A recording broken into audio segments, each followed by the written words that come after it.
You can see that this Jupiter right over here, this Jupiter-Uranus aspect, Pluto, is making an impact directly on the U.S. sun. It's been doing that all throughout 2016. And we're going to talk about the ultimate result of that 2016 impact in a minute. But notice it's going to be making that aspect. This is today. Look where it's at now. It hits to the U.S. sun and to the U.S. Mercury. And it will set in motion, I believe, a series of revolutionary dynamics that have been building up over the past 2 decades as a result of the gradual breakdown of the nation's social institutions, the steady curtailment of civil liberties, along with the excessive taxation by non-responsive government and the ineffectual leadership and narrow scope of vision by the generational establishment in power. This Jupiter-Uranus-Pluto T-square alignment on this U.S. sun will begin to disrupt the pervasive influence of transnational and private interest in government that continues to direct and shape both America's foreign and domestic policy. And this alignment will also disrupt the continuing concentration of wealth and expose the intrusive and covert agenda of the national security complex that serves America's advanced oligarchy. For those folks out there in other countries listening to this are really scratching their heads to, wow, you know, America seems to be a cool place, and I like all the people I talk to on Facebook, and when I visit there, they seem to be pretty cool. But I don't get the government. It seems to be totally separate. Because the government, folks, for my foreign friends, is not a reflection anymore of the will of most of America, or should I say of the American middle class. So keep that in mind. We have been taken hostage by an oligarchy, by an elite group. And this didn't happen overnight, and it's not going to go away overnight, but it's here. Now, I got to read this to you because this is going to explain exactly what happened in November 2016. The collective unconscious appears to consist of mythological motifs or primordial images, for which reason the myths of all nations are its real exponents. In fact, the whole of mythology could be taken as a sort of projection of the collective unconscious. We see this most clearly if we look at the heavenly constellations, whose originally chaotic forms are organized through the projection of images. This explains the influences of the planets as asserted by astrologers. These influences are nothing but unconscious introspective perceptions of the collective unconscious. Carl G. Jung, 1875 to 1961. Now, how does this tie in with what he says?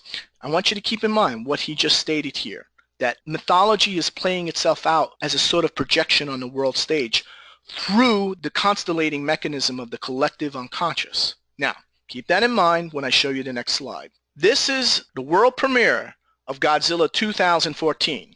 Now, for those of you who are wondering where I'm going with this, this was Godzilla 2014, which was released May 8th, 2014. It's a $200 million A-listed actor film. It was a big production. It was critically well reviewed. The fans loved it. This was certainly a type of film that really stirred people who were never exposed to Godzilla. This is certainly not a Toho Japanese man in a monster suit film. This is a completely different entity unto itself. And when this movie was released at the world premiere, there was a Jupiter, Pluto, Uranus T-square, and Pluto was right on the ascendant. And that combination occurs titanic power plays, territorial takeovers, intense strategy discussions, and intelligence planning, often coinciding with a wave of social and political unrest along with accelerating market volatility, bank panics, and often unexpected and sudden military and economic failure. So sudden military and economic failure, that very much points to what this movie is showing here.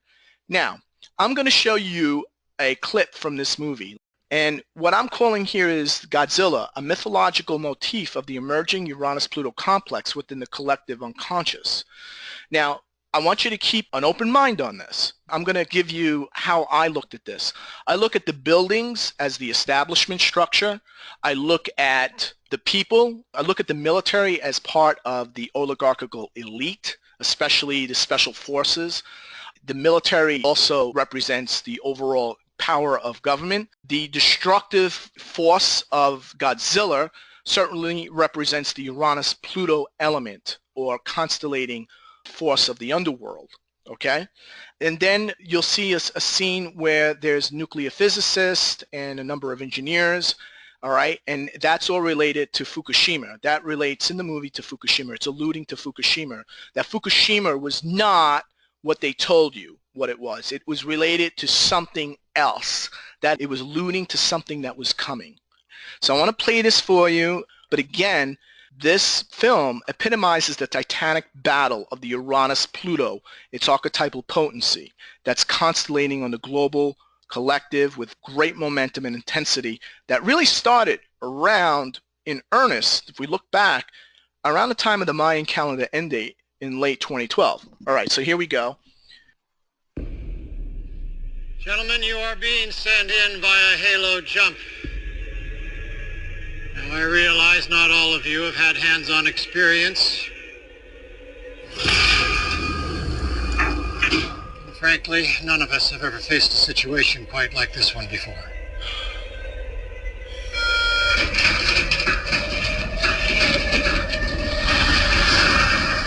I would not be asking any one of you to take this leap if I did not have complete faith in your ability to succeed.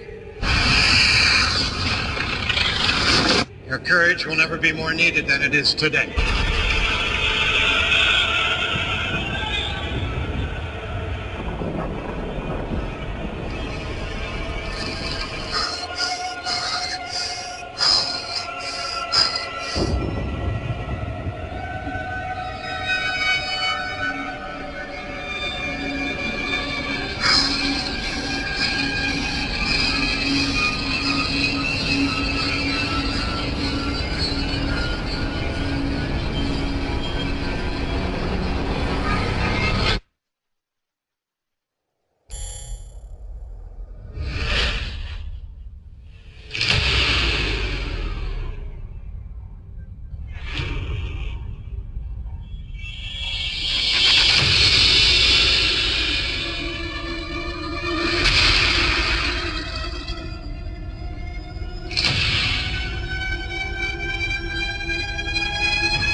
Now, what's important about this is this. This image appeared of Godzilla appearing with Donald Trump on CNN the day the GOP candidate Ted Cruz unexpectedly dropped out of the presidential race on May 3rd, 2016. It was clear to me that at that moment that Donald Trump was the populist, dark horse Uranus-Pluto candidate that many astrologers rejected. All right, they assumed the Uranus-Pluto candidate was Bernie Sanders, but no, I knew by watching this that Donald Trump would be the Uranus-Pluto candidate. And this is something that most astrologers still need to come to terms with. Now remember, at that time, Trump was considered to politically implode and fade away. He would never win Iowa, and then when he would never defeat Jeb Bush, right? He would implode and fade away when he defeated Jeb Bush and Jeb Bush dropped out, disenfranchising the entire Bush political machine that's been operative since the late 50s. They said he would implode and fade away against Ted Cruz. When he defeated Ted Cruz, when this image is showed, they said he would never be given a nomination by the GOP elite. And when he got the nomination, they said he would politically implode and fade away, be halfway through the election process against the unbeatable Hillary Clinton, who was a 99% favorite with pollsters, with Vegas odds makers, and 99.999% with astrologers, all right? Okay? Very important to lay this out here. I'm going to show you why. Here's what I was noticing. First thing I did was I did TRUMPZILLA's career black box. This is the career black box. It's that model I showed you right from the beginning of the webinar. Notice as the polls in this was taken shortly after he got the nomination, you could see that Trump is sort of struggling, right? And then he bottoms here shortly on the day of the first debate with Hillary Clinton. But then after that point, he surges, right? You could see the wave moving up, and then peaks actually the day 2 days before Election Day. Okay?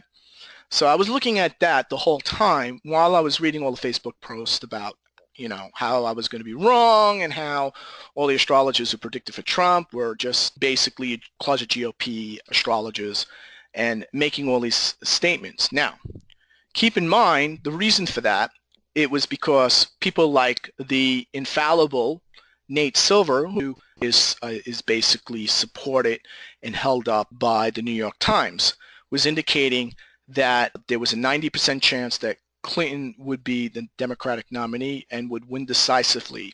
Even the infallible Huffington Post model predicted a 98.2% chance of a Clinton victory. All right, so Nate Silver was predicting it. He gave it a 71.4% chance.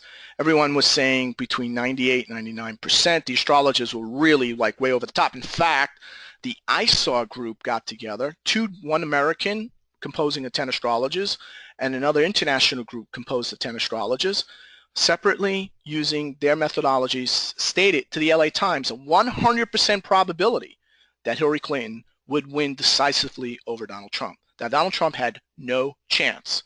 Now, when that statement came out here, I published this on my website, and this is the unbeatable Hillary career black box based on her 8:02 a.m. time that most astrologers, especially the ones on the ISAR board, were using. And you can notice here that she comes off strong, right, shortly after the Democratic nomination. Then she drops, and then she begins to peak again, and she hits a top in the first presidential debate. Then shortly thereafter, she begins to cliff dive and then continues to go downward, and she's losing momentum in her campaign at this time. And at this time is when she also, in New York, during the 9/11, she peaked. This is interesting. The peak occurred on the day of the 9/11 event where she basically collapsed, fell. They actually had to lift her and push her into the truck, and her shoe flew in the middle of the street. This was raising big concern that there was real health issues now. They did announce shortly thereafter she had walking pneumonia, and then she makes an announcement, everything is fine. But at that moment when the black box was peaking, was the beginning of her downfall. So I was looking at that the whole time, using the black box as sort of my anchor to realize that not everything that as it appears based on the polls was indicating what was really happening, because the astrology was showing something very different. And this is my astro probability map for the November 8th presidential election that I posted on November 6th. Now, I posted a number of them all the way back in July. This was the latest one. And I nailed it using combination of the black box and political contest horror for each of the states with my political contest horror dream team that worked with me on this. And we got the number right here for Hillary, and we overreached on Trump just slightly. He got 306, I believe, in the final electoral count tally. But I had many astrologers telling me, oh, William, this is totally outrageous. You're going to embarrass yourself. You're going to hurt your brand. So what I'm saying here is that using this black box technology, and many of the things I'm going to show you next, yielded this result that went contra to all the so-called political pundits and experts.